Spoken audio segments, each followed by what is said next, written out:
everyone, welcome to the Book Reviews channel. I'm here to talk about the books I read, but not just to write summarize. I'm going to share the experience and insights I've gained from each book. The goal of this channel is to not only give you the key takeaways from every book, but also share the lessons I've learned in my personal and professional life. Today I want to talk about a book that's incredibly useful for anyone making big decisions in life, or really for anyone who wants to make better decisions and avoid mental mistakes. The book is The Art of Thinking Clearly by Rolf Dobelli. This book explores the mental errors we all make unconsciously and how they often leads us to make poor decisions. When you read this book, you might find yourself thinking, "Oh, I made that mistake before." Writer goes into 93 different cognitive biases, all of which can impact our every choices. In this video, I want to go over a few of them because each one has the potential to affect us greatly in our lives.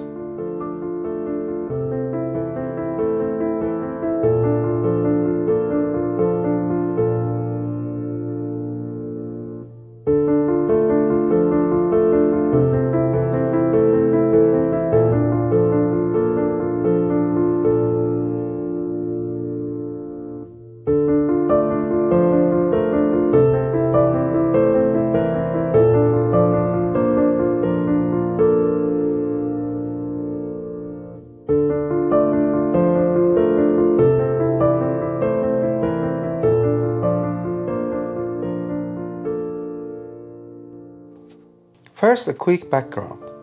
This book was first published in 2011 in German and later became an international bestseller.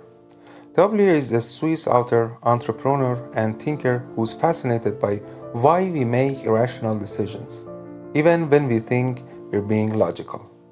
He's not just a theorist, he's also the founder of Zurich Minds, a community of thinkers and scientists, and has written several books on decision making and rationality. Now, about the book. The Art of Thinking Clearly breaks down the cognitive errors, mental traps that sabotage our choice every day. Whether it's money, relationships, or health, these biases trick us into repeating the same mistakes. And here are the best parts. Once you know them, you can avoid them. Now I want to be clear. I'm not going to copy the book word by word. That's not fair to the author. Instead, I summarize the key lesson in my own words. If you find this helpful, definitely grab a copy of the book to dive deeper. Alright, let's get into it.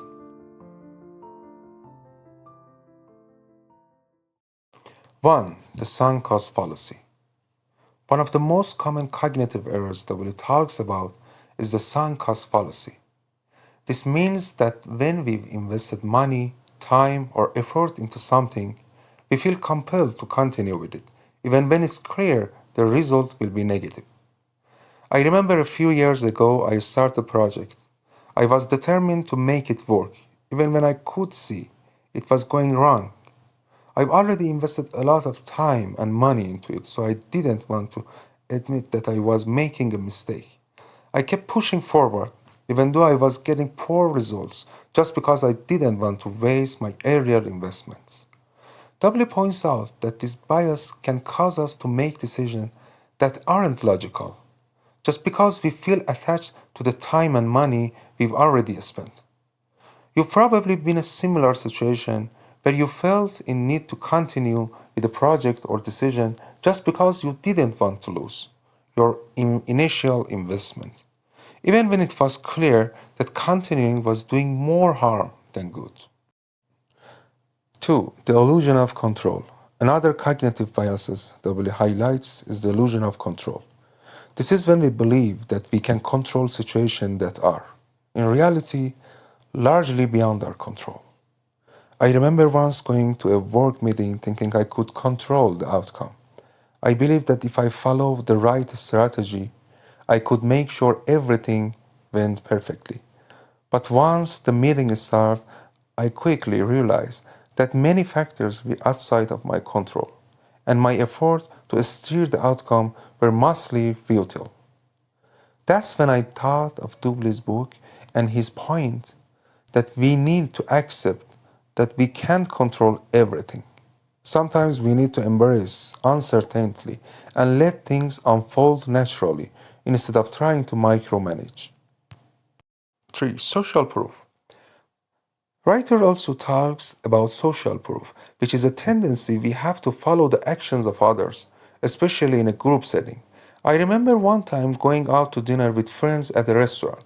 Everyone else ordered the same dish, and although I wasn't particularly excited about it, I decided to order the same thing too.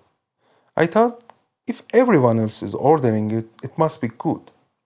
But when the dish arrived, I was disappointed. I realized I had fallen into the trap of social proof, choosing something just because others had chosen it. W explained in the book that we tend to make decisions based on what others are doing, even when it might not align with our own preference or needs. Marketers use this all the time. $10 million, best selling products. It makes us think, well, if everyone buying it, it must be good. So how to fix it? We can pause and ask, would I still want this if nobody else was doing it? Don't let the crowd decide for you. 4. Survivorship bias. Another important mistake that writers discuss is survivorship bias. This is when we focus on the success stories and overlook the many failures that didn't get attention. I experienced this firsthand when I was starting out in entrepreneurship. I would read success stories about entrepreneurs who start with nothing and became billionaires. I thought that if I followed the same path, I could be successful too. But over time, I realized that there were a lot of entrepreneurs who had failed before those success stories were even possible. Writers point out that if we only look at successful stories and ignore the failures, we're missing a huge part of the picture. It's important to recognize that failure is often a part of the journey, and we shouldn't ignore it when we make decisions. And how can we fix it? We can always ask, what am I not seeing? We can study failures, not just success stories.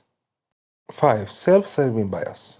Another cognitive errors Dobelli explains is self-serving bias. This is when we tend to attribute our successes to our own skills or actions but blame external factors for our failures. I remember when I started a big project and ran into difficulties. I blamed the situation or other people for the setbacks, rather than acknowledging that my planning wasn't as solid as I thought. I was quick to find external reason for the project not going as planned instead of recognizing that my own decision played a role in the failures. Dobelli explained that this bias prevents us from honestly assessing our own actions and learning from our mistakes. We often avoid self-reflection because it's easier to blame others than take responsibility for our own actions. 6. Overconfidence bias. Finally, Dobellis talk about overconfidence bias, which is where we overestimate our ability to predict outcomes or control situations. When I first got into investing, I was overly confident. I thought I could easily pick the right stock and predict market trends. But after losing some money in the stock market, I realized that I had been too confident in my abilities.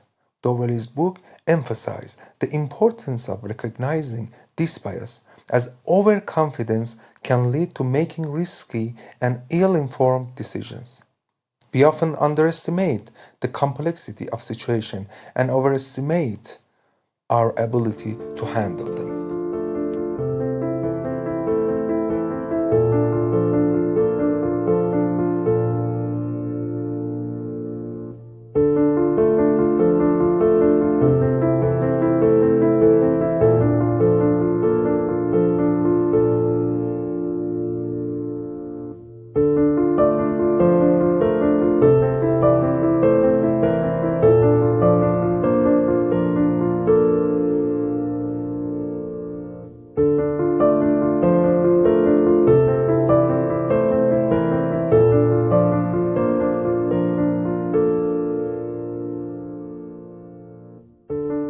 So, those are just a few of the mental mistakes that the writer discussed in his book.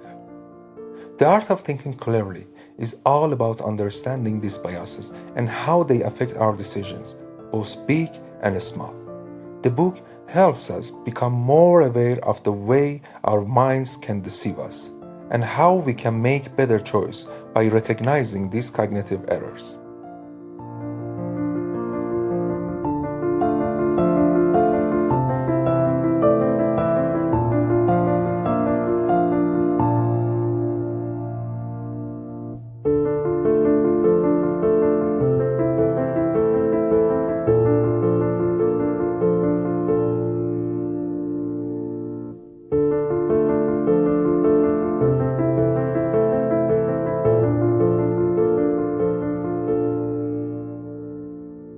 Now, it's your turn.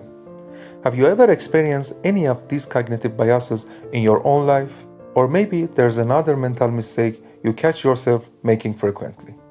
I'd love to hear about it in the comments. If you found this video helpful, don't forget to like and subscribe to the channel. I hope the video helps you make more informed decisions and avoid some of the mental traps we all fall into. See you in the next time. Take care.